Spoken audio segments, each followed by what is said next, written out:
The arrest of the news making waves in South Korea. Last month, the South Korean opposition lawmaker was arrested on charges of plotting an armed rebellion to help overthrow the South Korean government in the event of war on the divided peninsula. The MP, Lee Seok-ki, who's affiliated with the far-left United Progressive Party, became the first member of the National Assembly to face treason charges since democratically elected leaders replaced the country's previous military dictators.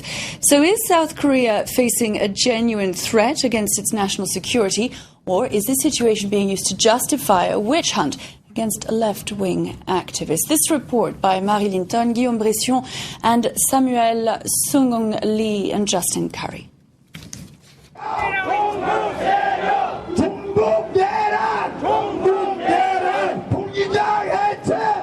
Every Saturday in Seoul, South Korean nationalists gather to hurl insults at North Korea. But now they have a new target: fellow South Koreans whom they accuse of supporting the Communist North.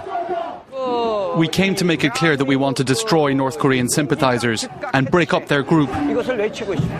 These people are not fit to be South Korean citizens.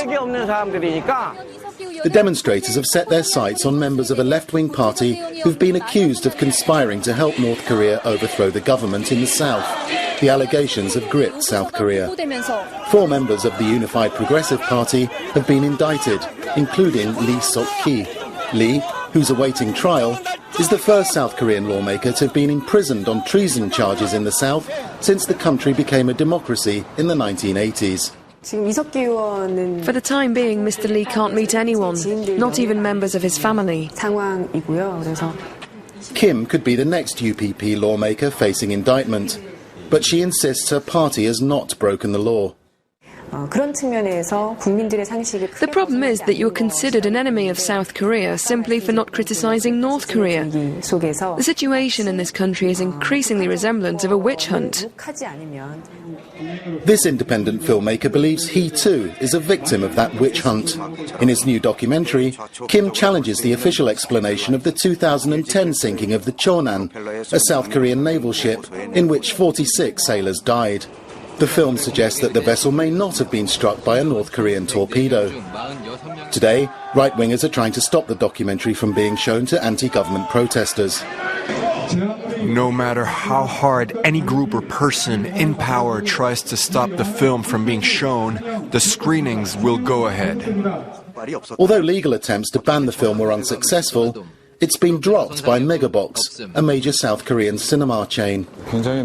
I was shocked by what happened because I had always thought that South Korea was a democracy that guaranteed freedom of speech. But under this conservative government, the atmosphere has changed.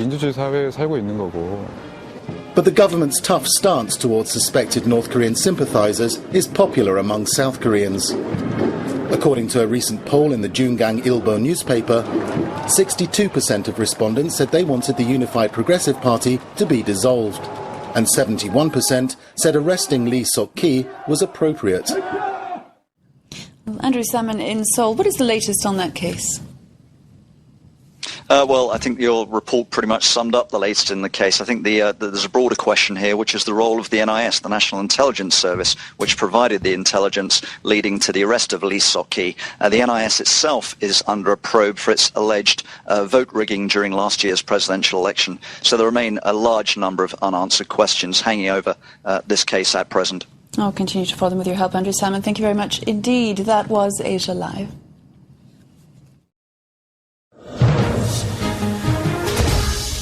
In just a couple of minutes, all the very latest international headlines. Do stay with us.